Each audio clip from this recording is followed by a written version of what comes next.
I got the hurricane clips fastened into all of those rafters. I got one on each side. There's left-hand ones and right-hand ones, and I got one on each side of each one of those rafters, except for that outside rafter. I put one on the inside of the outside rafter, and then I put a plate on the outside of it. I had a little bit of a surprise. I wanted to use those 2-inch joist hanger nails so that they would go in through the OSB and get a good purchase into those top plates. Well, I didn't think about them penetrating all the way through the rafters. They didn't quite penetrate all the way through where the gussets are, but through the rafters themselves, those are only 1.5 inches thick. The first one I did. The nails stick out quite a bit off the one side. So I nailed them in to the bottom of the hurricane clips first along there into those top plates. Then I changed over to the 1-inch nails and went back and nailed them into the rafters. So anyway, those are anchored down on that side. My son and I put the trusses up on the house together, and it didn't take us as long to do the whole house, I don't think, as it has to do this little bit here. But then we were both 25 years younger then too. And those trusses were lighter, not that that makes that much difference once you get them up there, because we were handling them with a machine here and we handle them all by hand up there. But those were all 2x4 trusses, and those were commercially made trusses that I bought when I bought the SIP panels and had shipped up here. And I did the same thing on those. I put them in on 2-foot centers. But this is coming along. I got those hurricane ties down on that side. I'm going to have to move the machine around to do them on this other side. I was thinking I'd just use the ladder here and do them on the inside, but I think I want them on the outside. Okay, I better get busy. I'm going to move that machine around the other side and start putting those clips on the back side of the house over here. Oh, we're doing pretty good now. I got that hurricane ties down on both sides now. All the trusses are tied down with the hurricane strips. The next thing I've got to do is get up there and position the bottom, the base of that outboard truss a little bit. It's bowed in pretty good there. So I've got it out to the outside edge of that wall on each corner, but it's bowed in the middle. I've got 2x6 bolted on out there on the outside for a stop on it to hold it up, and I've got a little 1-inch board nailed in up on top up there to keep it from flopping over or anything until we get some more structure in it. Right now I've got to push that out somehow. There's a lot of spring in that. It doesn't want to stay. Well, if I nail a couple blocks of wood down on that top plate, and I've got a couple of little wedges that I'll drive in behind it and push that out until I get it out in the position I want, and then I'll nail some blocks down there to hold it so it's got something to butt up against.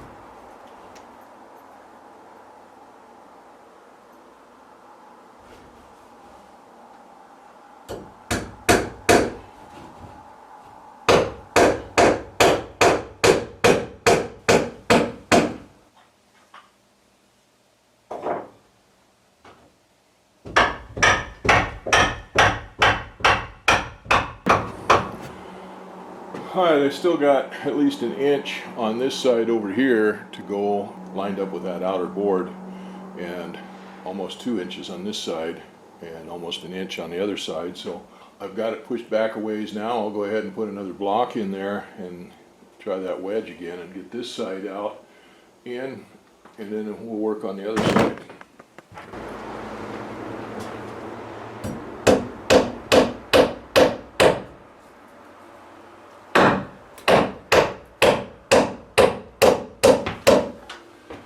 Okay, that one is butted up there tight against this upright that I've got right here. And I've got that block nailed right over where one of those openings goes down through for the electrical. And I don't really want to block that, so what I'll do is I'll take another one of those 2x4s. I've got a couple of them here laying on the floor. And I'm going to go ahead and nail it down onto one of those onto the side of where those holes are, tight up against that.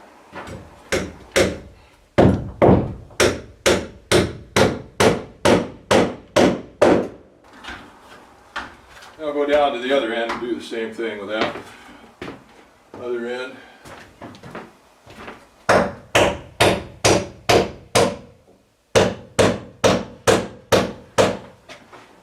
Now that holds that bottom out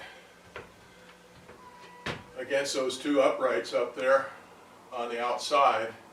Still some work to do on that. I'm going to have to run some diagonals from the bottom of that up and then from the top of that down to stabilize that, and I have to do that through all of these trusses because they're all going to wiggle like this on the bottom. So there's still some stabilizing to do. Once I get the sheeting on the top of it, that's going to make those things pretty tough, but there's still movement down here underneath that has to be taken into consideration. So I can just use 1-bys for stiffeners down here underneath. I don't need 2-bys for that. But, so there's still some work to do there. But the next thing I'm going to do is measure the distance between the bottom cords on that outside number 7 truss and the number 6 truss. Then we can mark these lookouts for where they're going to go in there and get those nailed in position up there on that. Once they're in position on that and nailed in, that sets up this truss pretty good, that outboard truss. And then I had my son cut a couple boards for the rake board that goes on the end of these, that goes on the outboard end of these. Once we get this up.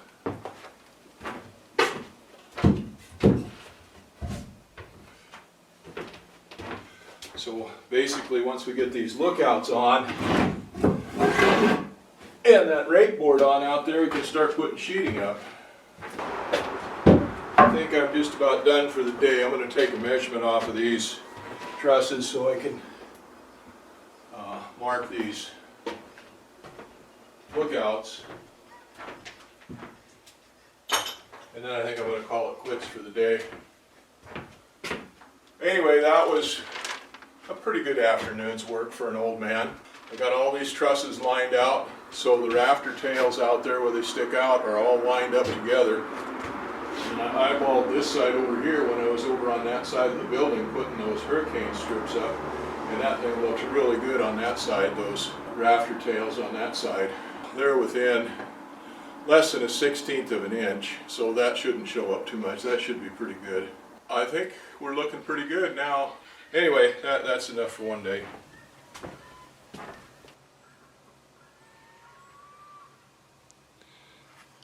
I got those lookouts mounted up on there today. Hauled them up in the man lift and put them in through the slots in that outboard truss and nailed them down. Then I had to go inside on the ladder and climb up and down the ladder a few times to butt nail them into that other truss. I'd had my son and my wife cut those all to length for the right stick out on that. But one thing we didn't compensate for was the thickness of some of the gussets. Some of those lookouts butted up against the gussets on that other truss there. So I had to get up there and trim those off. I put a string line in on the lookout on this end and then up to the top. Both of those are full length, and snapped a chalk line on it and then trimmed all the rest of them up to that. Did the same thing on the other side of the roof. And well, they're all trimmed up now, ready for the rake board to go on. I can't really put the rake board on by myself, and I really want to put the fascia board on first. Then the rake board will have something to butt up against on the bottom side. It's cut to length and everything should fit right, but if I put the fascia board on there, then that'll go out and extend out over the rake board. That'll make it easier to put the rake board on there. At least there'll be something to butt it up to. So we got that done this morning. Yesterday morning it was foggy most of the day. It cleared up in town pretty early, but it was foggy every place else, too foggy to fly. And I went down there and pre-flighted the airplane, got it all ready to go, and then sat down there until almost 11:30 before I called the boss and told her we were going to call it quits. So this time of the year, the sun is so low on the horizon that we only have a few hours in the middle of the day from, say, 10 o'clock in the morning till about 2 o'clock or 2:30 in the afternoon that we can see down into the water. Anyway, I told her that if it cleared up, and we kept an eye on it, if it cleared up, we'd go down and take off and go. But it didn't clear up until late afternoon, early evening actually. So this morning was the same thing. It was super foggy here and every place else. And so I was getting ready to go down and get the airplane ready, and I thought, well, it's just a waste of time for me to go down there and sit there on the dock all day. Well, I just called the boss and told her that we both keep an eye on the cameras and stuff, and it looked like it was going to start clearing up. We'd go ahead and take off, and it'd only take me 30 minutes or so to get ready because the plane's all fueled up and ready to go. Well, of course, it stayed foggy all day, and now it's 2 o'clock or after 2 o'clock in the afternoon, and well, it's really nice here. The sun just finally came out, the fog burned off, and it's heating up now enough that I took my shirt off, but it's too late in the day to start flying, so I keep working on this. I had to go to town, getting low on gas in the man lift, and we run out of gas in it a couple weeks ago, and it couldn't get down. I was up in it doing something, and we couldn't let it down. I wanted to make sure and keep the gas up on it, so I went to town and got enough gas to fill it up. And then it's been acting kind of funny. I kind of thinking maybe the hydraulic level was a little bit low on it, so I got some hydraulic fluid and put in the hydraulic tank. We'll see if that has an effect on the way this thing runs. And then the other thing is that there's a chain there, pretty common anymore on all kinds of CNC equipment and stuff like that, but it's a movable chain that protects all of the hydraulic hoses and wiring and stuff that comes up here to the man basket, and that chain is rusted up and it started buckling and stuff on me, so I was making a hell of a noise, and there's a couple spots in there where it broke, that it bent over and could cut a line or hydraulic hose or something, so I had to get some penetrating fluid and soak that to see if that helps it.